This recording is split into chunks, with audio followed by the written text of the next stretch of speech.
मुंशी की कहानी। एक समय की बात है। एक बहुत ही सुंदर सा गांव था। उस गांव में एक काली माँ का एक मंदिर था। वह मंदिर बहुत ही ज़्यादा प्रसिद्ध था क्योंकि उस मंदिर को राजा के पुरखों ने बनवाया था। वहाँ पर हर साल एक भव्य टाइम पर, एक भव्य दिन पर एक पूजा हुआ करती थी। और आज वही साल था और वही दिन, और भव्य पूजा होने के लिए राजा ने कुछ लोगों को चुना हुआ था ताकि उनकी व्यवस्था पूरी तरह से बनाई जा सके। हाँ भाई। हाँ, जल्दी जल्दी काम करो यार। ये मालाओं को जल्दी बनाओ, नहीं तो देर हो जाएगी। और वैसे भी मार डालोगे क्या? राजा साहब दंडित करें। ये जी, आप सही कह रहे हैं, जल्दी जल्दी काम करें और पैसे भी आप ये लें। अरे भगवान, क्या बताऊँ, ये काम बहुत ज़्यादा है। और वैसे भी यदि ये मंदिर का कार्य पूरा नहीं हुआ तो राजा साहब दंडित करेंगे और कुछ भी नहीं मिलेगा, हाथ भी नहीं आएगा कुछ भी है। हाँ हाँ। तभी उनके पास, मुखिया जी के पास एक निमंत्रण पत्र आता है। तभी मुखिया जी उस निमंत्रण पत्र को पढ़ने के लिए जाते हैं। वह राजा का संदेश वाहक था। वह पत्र को पकड़ा देता है। उसी पत्र में साफ साफ लिखा हुआ था कि कार्य को अपने समय पर किया जाए। अरे देखो बेटा, इसमें पूरा साफ लिखा है? ये पिताजी, सभी लोग, राजा लोग आते हैं और हमेशा उस काली मंदिर पर ही सोना चढ़ावा चढ़ा जाते हैं। कभी हम लोगों को भी दे दें तो अपनी तो ज़िंदगी ऐसो आराम से कट जाएगी।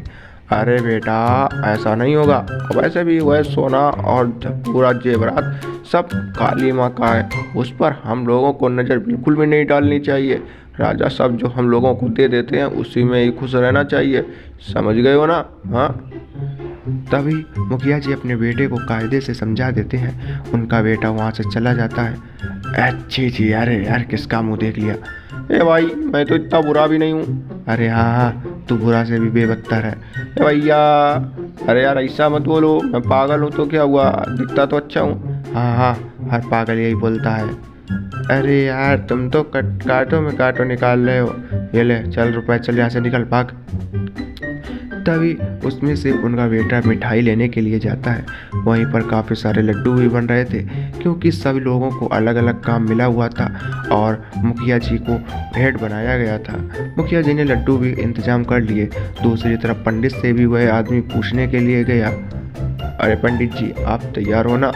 कल सुबह मुहूर्त से आ जाना। पंडित जी भी हाँ में हाँ कह देते हैं। पंडित जी अपने घर आते हैं। तभी ए जी, अरे भगवान, हम लोगों को उस पूजा में बुलाया गया है ताकि हम लोग उसमें पूजा कर सकें। ये तो बहुत अच्छी बात है। हम लोग पूरे मन और श्रद्धा से पूजा करेंगे। हाँ भगवान, वैसे भी पूजा संपन्न होनी चाहिए। तभी वह दिन आ ही गया था। मुखिया जी प्रातः काल होते उठते उठते जल्दी से ही मंदिर जाने की तैयारी करने लगते हैं। अरे भगवान, जल्दी चलो, क्या मरवाओगे क्या? अरे राजा साहब तो नहीं आया है। अरे शुक्र मनाओ मुखिया जी कि वो भी नहीं आया है। अरे बच गया। हाँ, जल्दी से काम दिखाओ, सारे मंदिर की पूरी व्यवस्था होनी चाहिए। तभी वहाँ पर राजा साहब भी आ जाते हैं। वह अपने बैलगाड़ी पर बैठकर और हाथी घोड़ों से भरी सवारियों पर बैठकर आ जाते हैं। महाराज जी प्रणाम। हाँ हाँ, क्यों नहीं। मंदिर की पूरी तैयारी हुई है या नहीं हुई है? मंदिर की तैयारी होनी चाहिए। हाँ महाराज जी, मंदिर की तैयारी पूरी हो गई है। चलो फिर इसका काम पूरा कर किया जाए। हाँ पंडित। तभी महाराज जी हाथ जोड़ते हैं और उस पंडित से पूजा आगे संपन्न करने की बात करते हैं। तभी वह बहुत सारा धन काली माँ के लिए देते हैं। अरे ये तो काली माँ का धन हो गया है। राजा साहब, आप बहुत ज़्यादा दयालु हैं क्योंकि आप हमेशा मंदिर की मदद करते हैं। इससे कुछ ना कुछ ज़रूर होता है। और ये लो अपने लिए। तभी दरअसल राजा साहब एक पोटरी मंदिर के लिए देते हैं और दूसरी पोटरी उस पंडित के लिए भी दे देते हैं। और वहाँ से अब जाने की बात करने लगते हैं क्योंकि काफ़ी समय हो चुका था, इसीलिए राजा अब वहाँ से जाने वाले थे। चलो हम लोग चलते हैं अब। दरअसल अब उनमें से वह लोग, पूरी पूजा भी संपन्न हो चुकी थी और सारा कार्य भी हो चुका था। तभी राजा साहब अपने राज्य सेवकों, सैनिकों के साथ वहाँ से चले जाते हैं। ए जी, अब की बार देखो ना, ये राजा ने हम लोगों को भी सोने दे दिए। इससे तो अब अपनी ज़िंदगी संवर जाएगी। हाँ भगवान, तुम सही कह रही हो। तभी ऐसा कहकर पंडित और पंडिताइन दोनों वहाँ से चले जाते हैं। तभी वहाँ पर मुखिया का बेटा ऐसे ही घूम रहा था, वह चक्कर लगा रहा था। अरे यार, पता नहीं लोग क्या सोच के इस मंदिर में सब कुछ डाल देते हैं। अरे बेटा, तुम यहाँ? हाँ पंडित जी, वो तो मैं ऐसे ही घूमने आया था, मैंने सोचा थोड़ी माँ के दर्शन कर लूँगा, और वैसे भी काफ़ी दिन हो गए आए नहीं। तभी ऐसा कहकर वह वहाँ से चला जाता है। अरे मुझे तो कुछ शक है। अरे पंडित जी, मुझे पहचाना? हाँ, वह बताओ मैं कौन हूँ? अरे मुझे सब पता है, परंतु तुम ये लोग खाना खा लो। तभी पंडित जी उसे कुछ खाना दे देते हैं। वह पागल ऐसे ही गांव में घूम रहा था और वहां पर कुछ डकैत उस मंदिर को लूटने की बात कर रहे थे। वह पागल उन सभी लोगों की बातों को सुन लेता है और वह लोग पूरी तैयारी कर रहे थे। डाकू लोगों को पूरी तैयारी थी कि वह लोग मंदिर को कैसे लूटेंगे। वह लोग आपस में ऐसे ही खुसुर फुसुर कर रहे थे, परंतु उनको क्या पता था कि एक पागल उनकी बात भी सुन रहा है।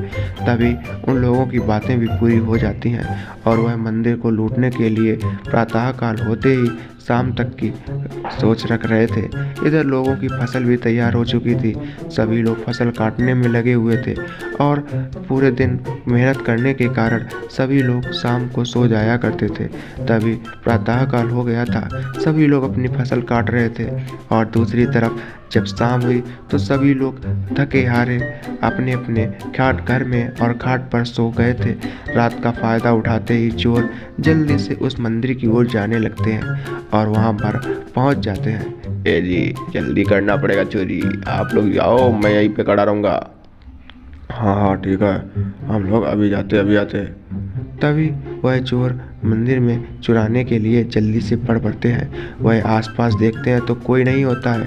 वह मंदिर की दान पेटी को ही उठा लेते हैं और थोड़े बचे इधर उधर की चीज़ों को भी उठा लेते हैं। अरे क्या हुआ है? अरे मुखिया जी, अरे क्या हुआ है, बोलो ना। मुखिया जी, अपने मंदिर में चोरी हो गई है। क्या?